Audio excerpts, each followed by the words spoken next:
지난주에 나눴던 말씀을 잠깐 요약하면서 정리하면서 말씀을 시작합니다. 하나님은 가장 건강하고 모범적인 교회로 초대교회를 이 땅에 세우시고 남기셨습니다. 왜냐하면 하나님은 초대교회 이후에 오고 오는 모든 교회가 그 건강한 초대교회를 모델로 삼아서 그 모든 교회들도 건강한 교회가 되기를 바라셨기 때문이었습니다. 그래서 이 초대교회는 전 성도가 함께 모여서 예배를 드리고 나서 목자를 중심으로 3명 이상 12명 이하로 구성이 된 그 소그룹, 그 목장으로 함께 모였습니다. 그래서 건강한 교회는 대그룹으로 모이는 공예배가 살아있는 교회, 그리고 모든 성도가 흩어져서 소그룹 목장으로 모인 그 목장이 살아있는 교회가 건강한 교회입니다. 그래서 올 한 해 우리 효민교회는요, 2020년 올 한 해는 건강한 교회 두 기둥 중에 하나인 소그룹 목장 모임에 집중하는 한 해입니다. 자, 그래서 올 한 해 우리 교회 비전 요 앞에 보이시죠? 우리 함께 한 목소리로 힘차게 한번 읽어보겠습니다. 건강하게 성장하는 목장, 성장하는 교회입니다. 그래서 올 한 해 이 비전을 마음속에 품고 여러분 기도하시면서 우리가 함께 힘을 모아서 뜻을 모아서 기도하면서 이 비전을 이루어갈 수 있게 되기를 간절히 기도합니다.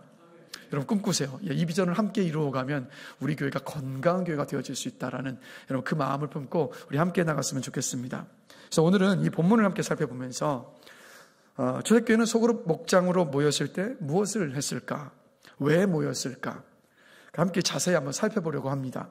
그래서 성경에서 말씀하는 소그룹 목장의 그 DNA가 무엇인지를 우리가 한번 알고 초대교회의 그 모습을 이제 우리가 또 여러분들이 함께 참석할 그 목장 안에 좀 적용해 보려고 합니다. 여러분이 세상을 살면서 많은 교제 모임을 참석을 해 보셨을 텐데 그 단순한 교제는 세상적인 푸념을 털어놓는 어떤 그 정도에 지나지 않을 때가 참 많습니다. 그러니까 대안이 없는 어떤 나눔의 속풀이를 하다 보면 처음엔 좋지만 모일 때마다 대안이 없는 나눔의 속풀이를 하면서 모임이 이제 끝이 나다 보면 그 모임은요 지속되기가 어렵고 항상 한계에 직면을 합니다. 그리고 이 대한민국 사람은 2사람 이상이 모이면 무슨 이야기를 즐겨하죠? 무슨 이야기요? 남 이야기요, 남 이야기. 그렇게 다른 사람 흉보는 이야기를 그렇게 많이 합니다. 그리고 정치 이야기. 자, 그런데 남 이야기, 정치 이야기는 끝도 없고 답도 없어요. 그러니까 세상적인 푸념만 늘어놓는 모임, 모였다 하면 남 이야기하는 모임, 모였다 하면 정치 이야기하는 모임, 그렇게 하다 끝나는 모임은 지속되기가 어렵습니다. 그런데 여러분, 제가 왜 이것을 말씀드리냐면 교회의 소그룹인 목장은요 이런 모임이 아니에요. 여러분, 이런 모임이 아닙니다. 그러면 교회 소그룹 목장은 어떤 모임인가를 생각해 보려면 우리가 가장 먼저 생각해 봐야 되는 건 이겁니다. 교회란 무엇인가라는 질문에서 시작해야 돼요. 교회가 무엇인지를 알면 교회 성도들이 속으로 놓이는 그 모임이 어떤 방향으로 가야 되는가, 거기에 기준을 얻을 수가 있습니다. 자, 말씀 함께 볼게요. 디모데전서 3장 15절입니다. 우리 한 목소리로 같이 한번 읽겠습니다. 만일 내가 지체하면 너로 하여금 하나님의 집에서 어떻게 행하여야 할지를 알게 하려 함이니 이 집은 살아계신 하나님의 교회요 진리의 기둥과 터니라. 아멘. 아멘. 자, 교회는 여기서 이 말씀에서 뭐라고 말씀하고 있습니까? 하나님의 집이라고 말씀합니다. 교회가 하나님의 집이라는 것은 어떤 의미냐면 하나님께서 이 교회 안에 살고 계시다는 뜻이에요. 그러니까 하나님이 거하시는 전인 교회는 그래서 하나님께서 함께하고 계시기 때문에, 거하고 계시기 때문에, 그래서 교회는 그 자체로 여러분 엄청난 영광을 소유하고 있습니다. 그래서 하나님이 거하시는 하나님의 집을, 이 말씀을 다시 띄워주십시오. 이 말씀을 보시면 그 하나님이 거하시는 전인 교회를 가리켜서 뭐라고 말씀하고 있냐면 진리의 기둥과 진리의 터라고 말씀하고 있습니다. 진리의 기둥과 터다. 그러니까 교회라는 하나님의 집을 세우려면 기초와 기둥이 필요합니다. 교회는 성도들을 진리 안에 머물게 해주는 든든한 기둥이라고 분명히 말씀하고 있어요. 사탄이 흔들어도 흔들리지 않는 집을 받쳐주는 든든한 진리의 기둥, 바로 이게 교회라는 겁니다. 우리가 사는 이 세상을 한번 보십시오. 어떻습니까? 이 세상은요 진리를 희석시킵니다. 그리고 다양한 철학과 가치관을 가지고 진리를 꽉 붙들고 살아가고 싶은데 우리를 계속 흔들어요. 그 진리를 의심하게 만들고 그 진리를 따라가고자 마음먹었던 우리의 결심을 꺾게 만드는 일들이 여러분 얼마나 많습니까? 우리가 세상 속에서 이것을 계속 경험을 합니다. 그렇기 때문에 이런 세상 속에서 교회는 어떤 곳이냐? 진리가 무엇인지를 분명히 가르쳐주고 그래서 성도들의 믿음이 무너지지 않도록 지키는 곳, 그게 바로 여러분 교회입니다. 그래서 여러분 교회가 진리 안에 세워져 있으면 교회는 흔들리지 않거든요. 그래서 교회는 진리의 기둥입니다. 두 번째로 뭐라고 말씀하고 있냐면 하나님의 집인 교회, 성도들의 공동체인 교회를 든든히 세우기 위해서 든든한 터가 중요한데 교회는 사교 모임이라는 터 위에 세워지지 않았어요. 교회는 어떤 막 구제를 위한 자선단체의 어떤 그런 성격 위에 세워지는 그런 구호단체도 교회는 아닙니다. 교회는 예수 그리스도라는 반석, 바로 그 터 위에 세워진 것이 바로 여러분 교회입니다. 교회는 예수 그리스도께서 내 죄를 위해서 십자가에서 죽으시고 부활하신 유일한 구주이시고 그리고 그분께서 부활하셔서 믿는 우리의 인생의 주인이 되셨다라는 바로 진리 위에 세워진 곳, 그것이 바로 하나님의 집인 저와 여러분들이 몸담고 있는 여러분 교회입니다. 그래서 예수님께서 분명하게 이렇게 말씀하시죠. 내가 이 반석 위에 내 교회를 세우리니 음부의 권세가 이기지 못할 것이라. 이 반석이 뭡니까? 예수 그리스도를 향한 저와 여러분들의 신앙의 고백, 바로 그 진리 위에 내 교회를 세우시겠다는 말씀입니다. 그렇기 때문에 교회의 본질은 뭡니까? 교회의 본질은 진리의 기둥이고 진리의 터인 거예요. 여러분, 이게 교회의 본질이에요. 여러분. 자, 여러분 뉴스를 통해서 10년 전만 하더라도 세계 반도체 시장을 선도하던 삼성전자가 위기라는 뉴스를 여러분 한 번쯤은 보셨을 겁니다. 그래서 막 주가가 곤두박질 치고 정말 그 위기의 징후들을 보고 있습니다. 자, 근데 그 이유가 뭐냐면 삼성전자는 기술 기업입니다. 기술 기업은 기술 개발과 투자를 해야 돼요. 그런데 기술 개발과 투자를 하지 않고 삼성전자가 지나온 그 10년의 시간 동안에 원가 절감에만 신경 쓰고 있었던 겁니다. 그러다 보니까 결과는 뭐였습니까? 그때는 몰랐는데 시간이 흐르고 나니까 경쟁 기업에 뒤처지기 시작했고 매출의 위기가 왔고 지금의 상태가 된 거예요. 기술 기업이 기술이라는 본질을 간과했기 때문에 나타난 결과이고 현상입니다. 제가 왜 이 말씀을 드리냐면 여러분 교회도 똑같습니다.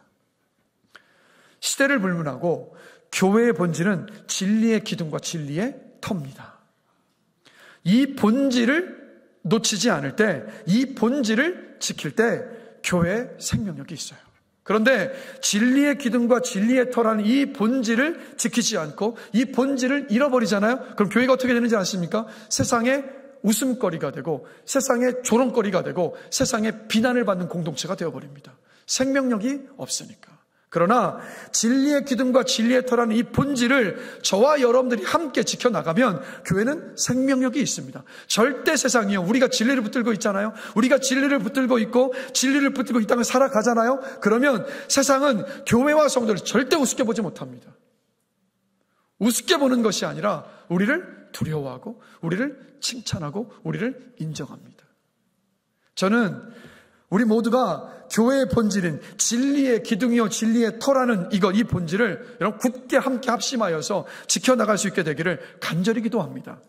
그래서 막 생명력이 넘쳐 흘러서 우리가 어느 곳을 가든 담대하게 그 진리를 선포하고 진리를 전해서 정말 세상에 빛의 사명, 소금의 사명 감당해낼 수 있게 되기를 간절히 기도합니다. 초대교회는 바로 이 본질을 추구했고 이 본질을 지켰습니다. 진리의 기둥과 진리의 터인 교회로 모인 초대교회 성도들의 모습을 바로 오늘 본문 사도행전 2장 42절이 이렇게 말씀하고 있잖아요. 우리 다시 한번 한 목소리로 힘차게 한번 읽어보겠습니다. 그들이 사로의 가르침을 받아 서로 교제하고 떡을 떼며 오로지 기도하기를 힘쓰니라. 아멘. 사도들은 예루살렘 성전에 솔로몬 행각을 예배당 삼아서 말씀을 전했습니다. 그 자리에서 말씀을 들었던 초대교회 성도들은 그냥 집으로 갔던 게 아니라 목장으로 흩어져서 사도들에게 가르침 받았던 그것을 가지고 함께 나눴습니다. 서로 말씀을 통해 받은 은혜를 나눈 겁니다. 오늘날에 우리 교회에 적용을 해보면 목장이 100개가 생기고 목자가 100명이 생긴다고 해도 목자 각자 자기 소견에 옳은 대로 말씀을 해석해서 목장을 이끌어서는 안 됩니다. 여러분, 사공이 많으면 배가 어디로 가죠? 산으로 간다는 속담이 있지 않습니까? 똑같습니다.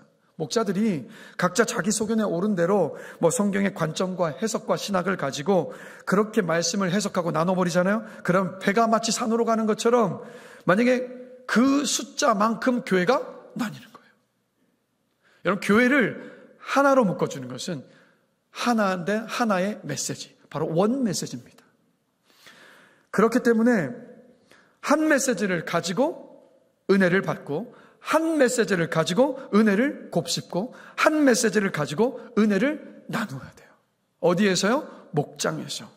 그렇기 때문에 목장에서는 주일 설교에서 받은 은혜를 서로 함께 나눌 겁니다.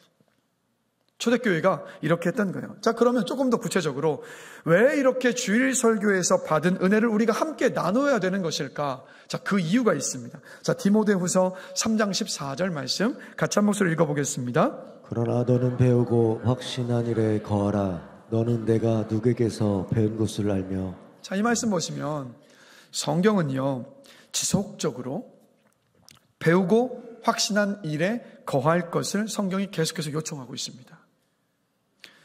그리고 예수님도 동일한 말씀을 하셨죠. 자, 마태복음 28장 19절에서 20절인데 예수님께서 하늘로 올라가시기 전에 남기셨던 마지막 유언과도 같은 말씀인데 우리 다 같이 한번 읽어보겠습니다. 그러므로 너희는 가서 모든 민족을 제자로 삼아 아버지와 아들과 성령의 이름으로 세례를 베풀고 내가 너희에게 분부한 모든 것을 가르쳐 지키게 하라. 볼지어다 내가 세상 끝날까지 너희와 항상 함께 있으리라. 아멘. 자, 주님 뭐라고 말씀하시냐면 내가 너희에게 분부한 모든 것을 가르쳐서 지키게 해라. 이건 무슨 말입니까? 내가 너에게 분부한 모든 것을 네가 살아내기 위해 몸부림치고 그리고 그것을 다른 사람들에게도 전해서 가르쳐 지키게 하라는 주님의 말씀입니다. 한마디로 배우고 확신한 일에 거할 것을 주님도 똑같이 말씀하고 계시는 거예요. 모든 성도는 그래서 예수를 믿는 것과 세례 받는 것에 여러분 멈춰서는 안 됩니다. 우리는 모두 예수님의 그 말씀을 듣고 배우고 그 말씀을 삶에서 지키며 사는 진짜 그리스도인으로, 참 그리스도인으로 자라가야 됩니다. 자라가야 돼요. 그 연구를 보면요, 사람은 읽은 것의 10%를 기억하고 들은 것의 20%를 기억하고 본 것의 30%를 기억한다고 합니다. 자, 그런데 들은 것의 20%를 기억하는 게 사람인데, 근데 정말 놀랍게도 자기가 말한 것은 80%를 기억한대요. 그리고 행동하면서 말한 것은 90%까지 기억한다고 합니다. 놀랍죠? 자, 그러면 이 연구 결과를 이제 대입을 해보면 설교를 여러분들이 듣기만 하고 이 예배당을 나서면 몇 %만 기억한다고요? 20%. 20%요. 근데 정말 죄송한데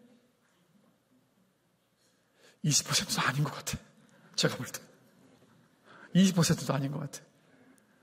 설교 제목도 기억 안 나고 본문도 기억 안 날 때가 많잖아요. 자, 어쨌든 연구 결과를 보니까 20%를 기억한대요. 그러면 설교를 듣고 나가시면 20%를 기억하시는데, 자, 그 20%마저도 하루가 지나고 이틀이 지나고 3일이 지나면 어떻게 됩니까? 까마득히 다 잊어버리는 거예요. 설교 제목도 기억 안 나고 본문 당연히 기억 안 나고, 가끔 놀라운 일은 예화는 기억에 남는다고 하죠. 자, 그런데 목장에 가서 설교에서 내가 받은 은혜를 내 목장 식구들에게 말하면서 나눕니다. 그 말씀을 들으면서 해석된 내 인생을 나누고, 그 말씀 속에서 내가 받았던, 한 가지라도 내가 받았던 그 은혜를 이야기하고 그 말씀을 붙들고 내가 어떻게 살아갈 것인지 그 적용점을 함께 나눈다는 거예요. 목장에서 나누는 겁니다. 내가 직접 말하고 내가 직접 나눈 그 말씀 기억됩니다. 기억이 되면 한 줄을 이어 그 말씀 붙들고 살 수 있습니다. 그래서 목장에 가셔서 주일 설교에서 받은 그 은혜를 함께 나누시려고. 함께 나누셔야 돼요. 자, 그리고 또 중요한 것은 우리가 말씀을 삶에서 지키며 살려면 우리가 뭘 봐야 되냐면 모델을 봐야 돼요. 그 말씀 붙들고 살아가는 사람을 보면 그러면 나도 할 수 있겠구나 용기를 얻거든요. 여러분 예수님의 제자들을 보십시오. 예수님의 제자들은요 예수님처럼 살아갔고 그리고 예수님처럼 죽음을 두려워하지 않고 복음을 증거하다가 순교를 당했습니다. 자, 제자들이 어떻게 이럴 수 있었을까? 네, 가장 큰 이유는 성령을 강력하게 받았기 때문이 맞아요. 그러나 무엇보다도 중요한 것은 뭡니까? 예수님께서 그렇게 살아갔던 모습을 제자들이 직접 봤어요. 그 모델을 봤습니다. 삶으로 직접 보여주셨기 때문이었어요. 예수님께서. 그래서 똑같이 목장은 어떤 곳인지 아십니까? 서로 말씀을 살아내는 내는 것을 보는 곳. 바로 그곳이 여러분 목장입니다. 신앙생활에서 누구와 교제하느냐 정말 중요합니다. 근데 목장은 어떤 곳이냐면, 이게 그냥 말씀이 아니구나. 이게 이론이 아니구나. 저렇게 말씀대로 살 수 있는 거구나. 그러면 삶 속에서 저런 열매가 맺혀지는 거구나. 이런 신앙의 롤 모델을 보면서 배울 수 있는 곳. 바로 그곳이 여러분 목장입니다. 자, 그러니 목장에 가야 되겠습니까? 안 가야 되겠습니까? 가야 돼요? 안 가야 돼요? 답변 안 하신 분들은 저는 말씀을 살아내는 참 제자가 되고 싶지 않습니다라고 말하시는 것은 아니겠죠? 이러니까 목장에 가야 돼요. 우리가 정말 참 제자로 빚어져 갈 수 있는 곳이니까. 그래서 저는 우리 교회 모든 목장에서 목장 식구가 말씀대로 살아가는 모습을 보면서 제가 도전받았습니다. 저도 저렇게 살아야겠다라고 결심하게 됐습니다. 목장에서 예수님의 제자로 사는 것이 뭔지, 신앙생활이 무엇인가 배울 수 있어서 너무 감사합니다. 이 고백이 여러분이 속해 있는 목장 안에서, 우리 효민교회 모든 목장 안에서 풍성하게 되기를 주님의 이름으로 간절히 축원합니다. 그리고 이왕이면 여러분들이 누군가에게 그 신앙의 롤 모델들이 되시기를 축복합니다. 그래서 초대교회 소그룹의 DNA는 바로 뭐였다고요? 말씀의 은혜를 나누는 것이었습니다. 그렇기 때문에 우리 교회 목장 모임의 DNA도 뭐라고요? 말씀의 은혜를 나누는 목장입니다. 자, 첫 번째 DNA 뭐라고요? 말씀의 은혜를 나누는 목장입니다. 자, 그리고 이어서 우리 다시 한번 본문 말씀 사도행전 2장 42절 다시 한번 나 목소리로 읽겠습니다. 그들이 사도의 가르침을 받아 서로 교제하고 떡을 떼며 오로지 기도하기를 힘쓰니라. 아멘. 아멘. 자, 초대교회 성도들은 소그룹 목장으로 모였을 때 들은 말씀의 은혜를 나눴습니다.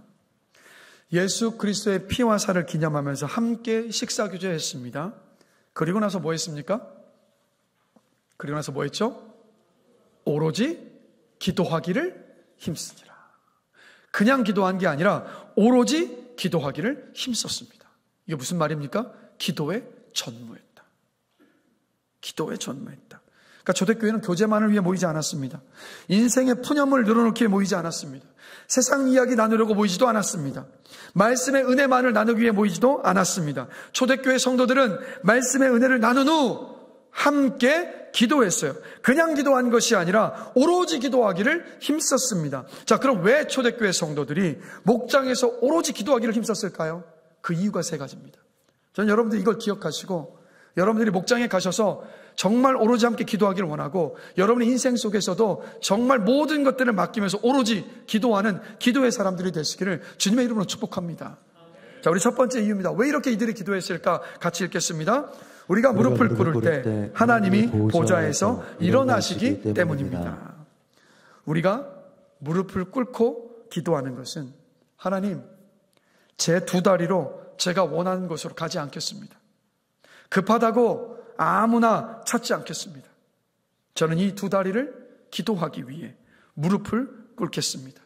그러니 하나님, 제 인생의 문제 사이를 제 대신 하나님 걸어다녀 주십시오라는 고백입니다. 내 두 발을 스스로 결박하고 하나님께 내 두 발을 맡기는 신앙 고백. 여러분, 이게 바로 기도예요. 우리가 무릎을 꿇고 하나님만을 신뢰하며 기도할 때 하나님은 그 보좌에서 일어나십니다.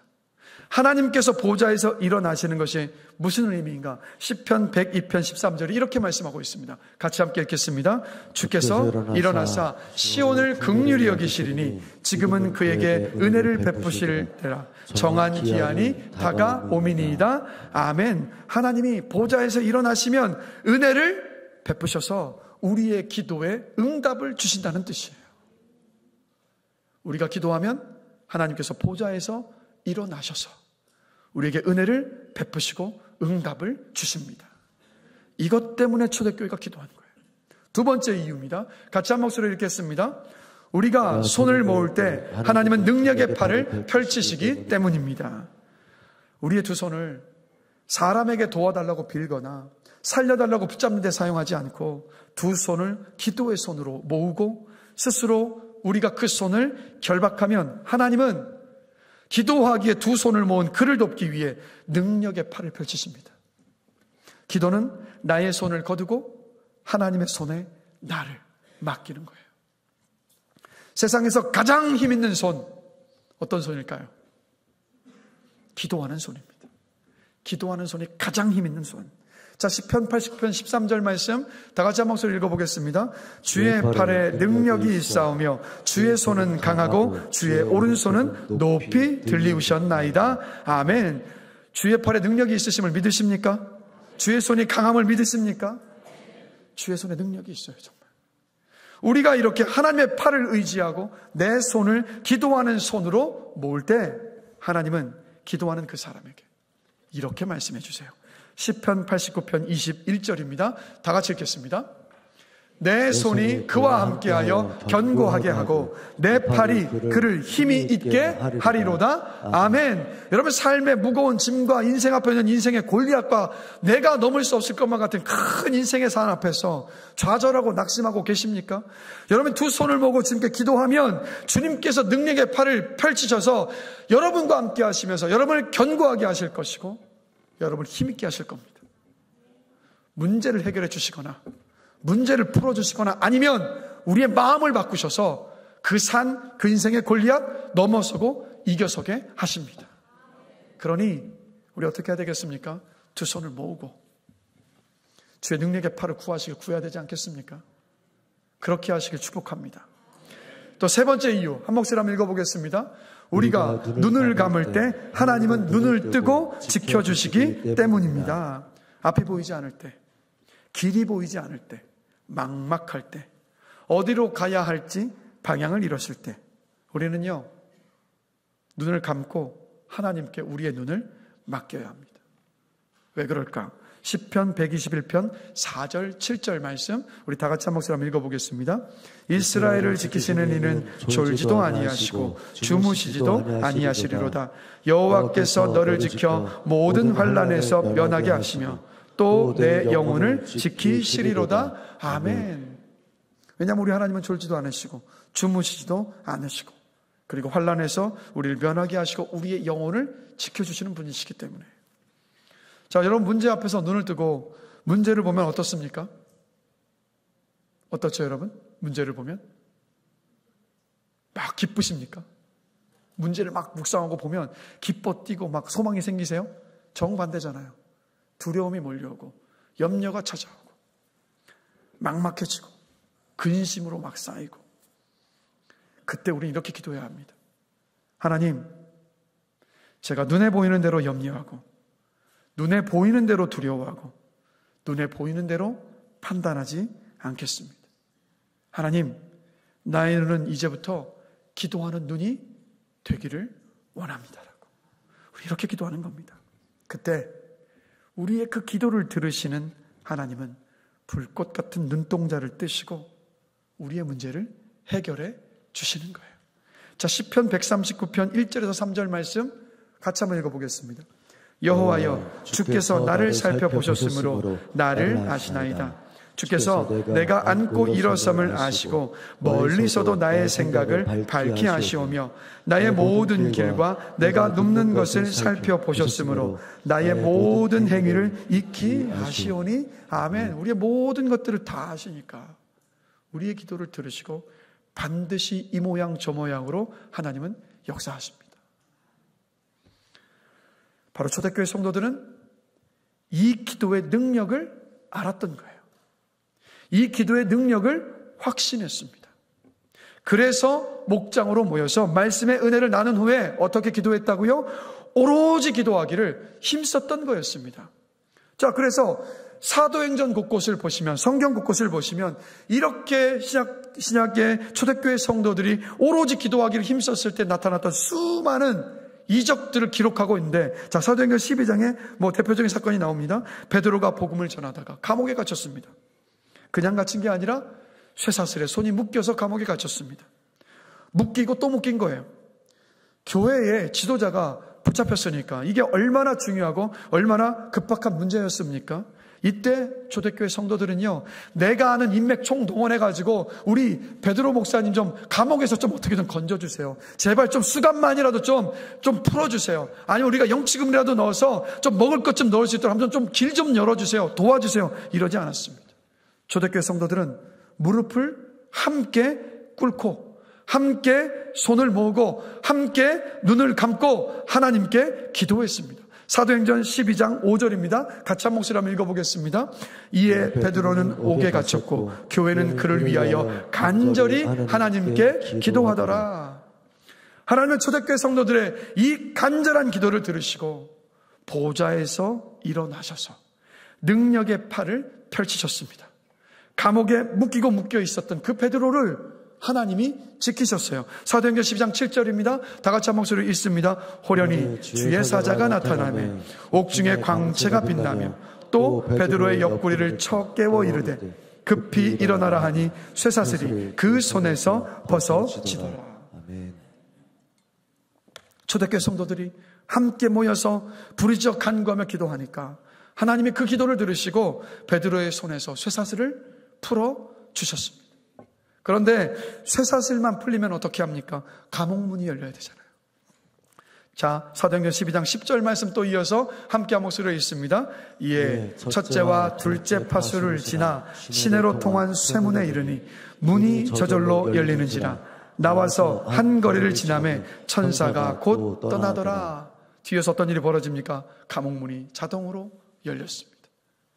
초대교회 성도들이 함께 모여 기도할 때 하나님이 그 기도에 놀랍게 응답하셨습니다. 그렇다면 이건 뭘 말씀하는 거겠습니까? 지금도 성도들이 초대교회 성도들처럼 함께 모여 전심으로 기도할 때 하나님이 이토록 놀랍게 응답하실 것이라는 약속의 말씀인 거예요, 여러분.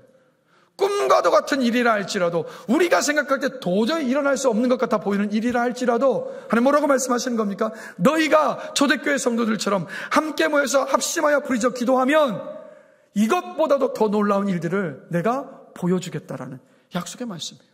그래서 기록해 놓으신 거예요.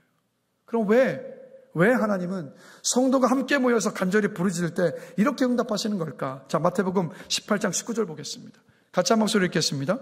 진실로 다시 너희에게 이르노니 너희 중에 두 사람이 땅에서 합심하여 무엇이든지 구하면 하늘에 계신 내 아버지께서 그들을 위하여 이루게 하시리라. 아멘. 자, 이 말씀은 누구의 약속입니까?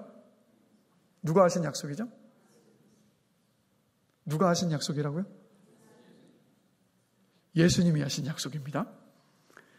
자, 두세 사람이 합심해서 무엇이든지 구하면, 예수님 뭐라고 말씀하시냐면 하늘에 계신 내 아버지 하나님께서 기도하는 그들을 위해서 이루게 하시겠다라고 약속하셨어요. 주님의 약속입니다. 그리고 이어서 뭐라고 말씀하시냐면 우리 18장 20절인데요. 같이 읽겠습니다.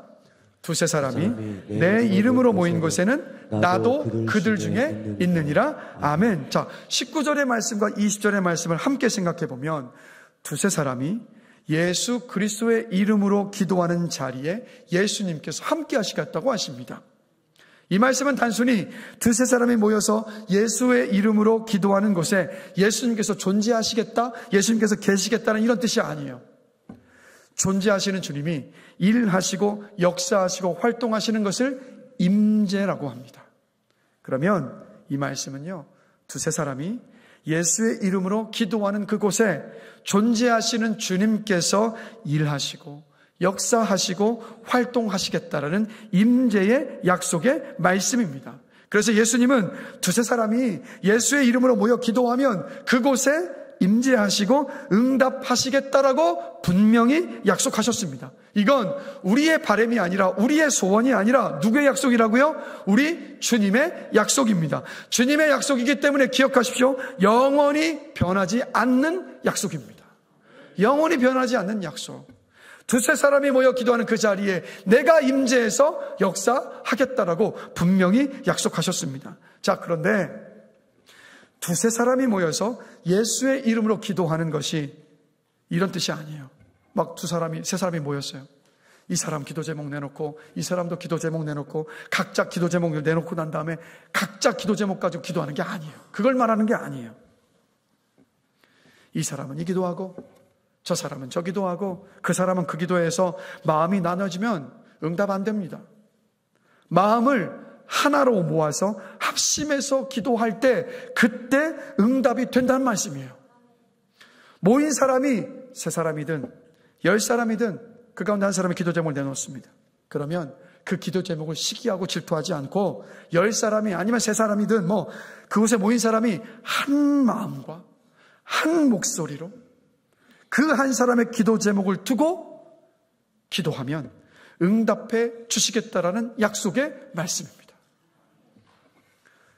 혼자서 기도하다가 응답받지 못했던 것을 함께 모여 합심해서 부르짖어 기도하면 응답이 됩니다. 주님의 약속이니까. 그러니까 여러분, 목장에서 기도하실 때 이렇게 기도하시면 안 돼요. 자, 여러분, 우리 함께 기도하기를 원하는데 우리 기도 제목 나눠주세요. 그럼 막 이목원도 기도 제목 나누면 막 목자가 적고, 이목원의 기도 제목도 적고, 이목원의 기도 제목도 막 적어요. 그리고 난 다음에 다 기도 제목 다 듣고 난 다음에 우리 기도 제목 다 나눴으니까 우리 함께 기도하겠습니다라고 기도하는데, 이렇게 하는 게 아니라 목장에서 목장 식구 하면 기도 제목을 나눴어요. 그럼 어떻게 하냐면 그 기도 제목을 나누자마자 그 목장 식구 나눴던 그 기도 제목 하나를 붙잡고 30초가 되었든 1분이 되었든 2분이 되었든 그 목원에 기도 제목을 두고 합심해서 온 목장이 간구하며 기도하는 겁니다. 그렇게 기도할 때 응답하시겠다는 주님의 약속의 말씀인 거예요. 그러니 목장 안에서 여러분 그렇게 한 사람의 기도 제목을 두고 집중해서 전심으로 기도하셔서 정말 하나님의 기도의 응답을 풍성하게 누리게 되시기를 주님의 이름으로 축원합니다. 우리 교회 한 목장의 목원이요, 1년 전에 지방의 발령을 갑자기 받아서 내려가게 됐습니다. 그러니까 예배와 목장 모임 속에서 막 은혜를 많이 누리고 있는데 갑자기 막 발령을 받아서 지방에 내려가게 되니까 이게 얼마나 참 답답하고 또 속상할 일입니까? 근데 이제 지방에 가기로 결정된 그때부터 이제 그 목장이 함께 기도하기 시작한 거예요. 뭘 두고 기도했을까요? 하나님, 빨리 다시 발령이 나서 이곳으로 올라오게 하여 주시옵소서라고 기도하기 시작한 거예요. 그래서 그 이제 1년 동안에 이 성도님은요, 출장을 위쪽으로 오실 때마다 새벽 기도에도 오시고 예배도 오시고 막 목장 모임도 참여를 하신 거예요. 자, 그렇게 이제 1년이 지났습니다. 어떻게 됐을까요? 1년이 지났는데 기도했던 대로 서울로 발령이 났어요. 얼마 전에 발령이 난 겁니다. 그래서 이제 올라오시게 된 건데, 근데 이게요, 정말 감사한 게 뭐냐면 2년마다 발령이 나는데 1년 만에 발령이 난 거예요. 그래서 올라오셔서 함께 신앙생활하고 함께 목장에서 교제 나눌 수 있음에 너무 감사하고 기뻐하시는 모습을 봅니다. 뭡니까 여러분? 한 기도 제목을 두고 우리가 함께 뜻을 모아서 합심해서 기도하면 하나님 이렇게 신실하게 응답하십니다. 응답하신다고요. 두세 사람이 내 이름으로 모여 기도하면 들으시겠다는 말씀을 따라서 혼자 기도해서 응답되지 않던 것을 합심해서 기도하면 하나님 응답해 주십니다. 이것이 바로 두세 사람이 함께 모여 기도할 때 나타나는 주님의 약속의 성취입니다. 목장에서 한 마음과 한 목소리로 기도하는 것에 권세가 있습니다. 권세가 있어요. 자, 우리 다시 한번 사도행전 2장 42절 같이 한번 읽어보겠습니다. 그들이 사도의 가르침을 받아 서로 교제하고 떡을 떼며 오로지 기도하기를 힘쓰니라. 초대교회는 교제만을 위해 모이지 않았습니다. 말씀의 은혜를 나누기 위해 모이지도 않았습니다. 인생의 푸념을 늘어놓기에 모이지도 않았습니다. 초대교회 성도들은 말씀의 은혜를 나눈 후 함께 기도했습니다. 초대교회 성도들은 두세 사람이 내 이름으로 모여 합심하여 기도할 때 응답하시고 역사하시겠다 하신 주님의 그 약속을 붙잡고 기도하기 위해 모였습니다. 기도하기 위해 모였고, 모였을 때 기도했고, 기도한 후에 응답의 확신을 가지고 돌아갔습니다. 걱정과 두려움과 염려를 기도로 맡기고 소망을 가지고 담대하게 살아냈습니다. 기도로 문제 해결을 받았습니다. 말씀의 은혜를 나눈 대로 살게 하여 달라고 간절히 기도했고, 그 기도의 응답을 받아서 그들이 말씀을 붙들고 말씀에 순종하며 살아냈습니다. 기도 응답을 통해서 내 삶에 깊숙이 개입하셔서 일하시고 도우시고 역사하시는 하나님을 생생하게 경험했던 거였습니다. 자, 그러니 하나님을 이렇게 생생하게 만나고 경험했는데 초대교회 성도들이 어떻게 가만히 있겠습니까? 가만히 있을 수가 없죠. 세상을 향해 나아가서 내 이웃에게 내가 만난 하나님을, 내가 받았던 기도의 응답의 간증들을 나누었던 겁니다.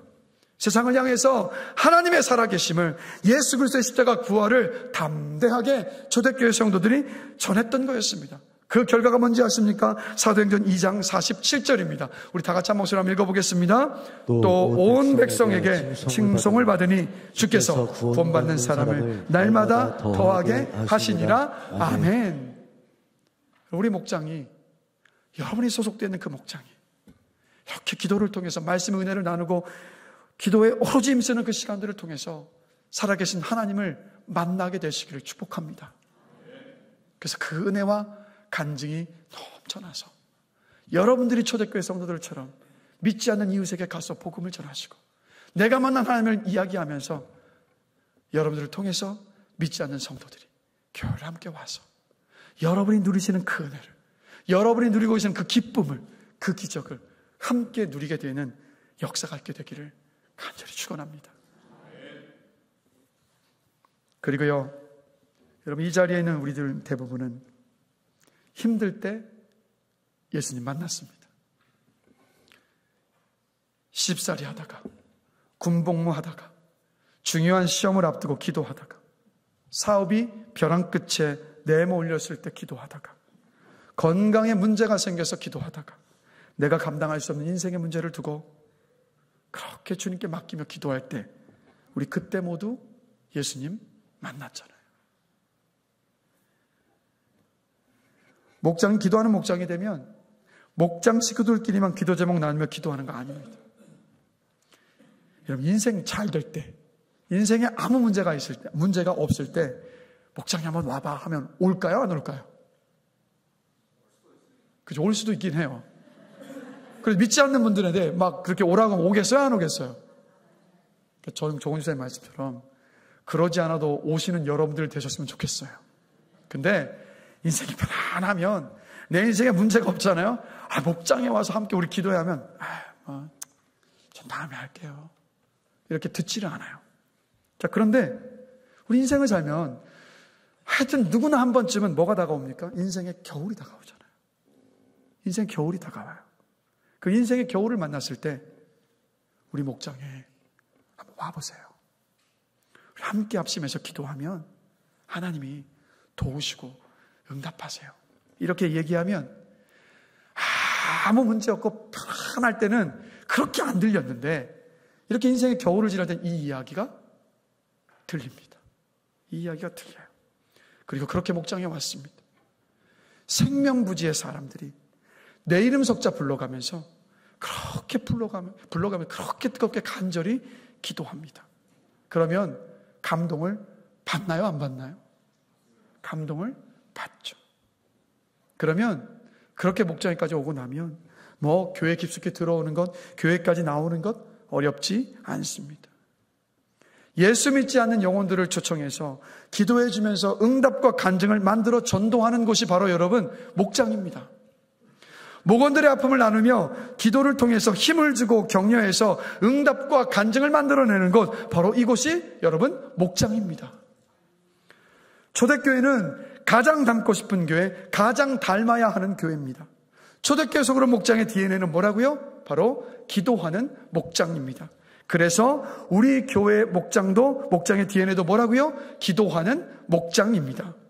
그래서 우리 교회 모든 목장이 모여서 함께 기도하면 하늘의 문을 열고 구하는 기도에 응답하겠다는 주님의 그 약속의 말씀을 붙들고 기도하는 모임이 되기를 주님의 이름으로 축원합니다. 함께 기도하며 응답과 간증이 풍성한 목장이 되기를 주님의 이름으로 기도합니다. 목장의 기도 모임이 영적인 뜨거움을 막 증진시켜서 우리 효민교회가 기도하는 교회가 되기를 원합니다. 모든 성도들이 그래서 모이기만 하면 기도하는 분위기가 돼서 영적으로 충만해지고 사탄의 권세를 물리치는 영적인 권능을 소유하는 우리 교회가 되기를 주님의 이름으로 간절히 축원합니다. 여러분, 그런 교회 누가 만들어가죠? 내가 만들어가는 겁니다. 그러면 어떻게 해야 되겠습니까? 목장에 가셔야 돼요. 그냥 발만 들였다 빼시는 게 아니라 목장 안에 깊숙이 들어가시는 겁니다. 그곳에서 말씀의 은혜를 나누시고 함께 기도 제목을 나누고 부르짖어 간구하며 기도하실 때, 그때 제가 조금 전에 말씀드렸던 이러한 놀라운 역사가 우리 교회 안에 여러분의 인생 가운데 일어나게 될 줄을 믿습니다. 우리 그 소망 가지시고요, 우리 목장을 함께 세워 나가십시다. 찬양팀 다 올라와 주실까요? 말씀을 마무리하겠습니다. 자, 우리 교회 목장의 DNA는 말씀의 은혜를 나누는 목장, 기도하는 목장입니다. 자, 저를 따라해 보십시오. 우리 목장은 말씀의 은혜를 나누는 목장, 기도하는 목장입니다. 다시 한번 따라해 보십시오. 우리 목장은 말씀의 은혜를 나누는 목장, 기도하는 목장입니다. 장 바니에가 공동체와 성장이라는 책에서 이런 말을 했습니다. 완벽한 공동체를 찾고 추구하는데 시간을 낭비하지 마라. 오늘 당신의 공동체를 충분히 누려라. 여러분, 새롭게 목장이 편성이 됐습니다. 그럼 여러분의 공동체를 충분히 누리십시오. 기대하는 마음을 가지고 목장에 깊숙이 들어가십시오. 적극적으로 목장에 참여하십시오. 목장에서 말씀의 은혜를 나누며 들은 말씀을 삶에서 지키며 사는 그리스도인으로, 그래서 여러분들 자라가시기를 축복합니다. 목장에서 마음을 하나로 모아 합심해서 기도하며 응답과 간증을 풍성하게 누리게 되시기를 축복합니다. 목장에서 살아계신 하나님을 깊이 경험하고 만나셔서 힘있게 신나게 그렇게 신앙생활 하시는 여러분들 되시기를 주님의 이름으로 간절히 축원합니다.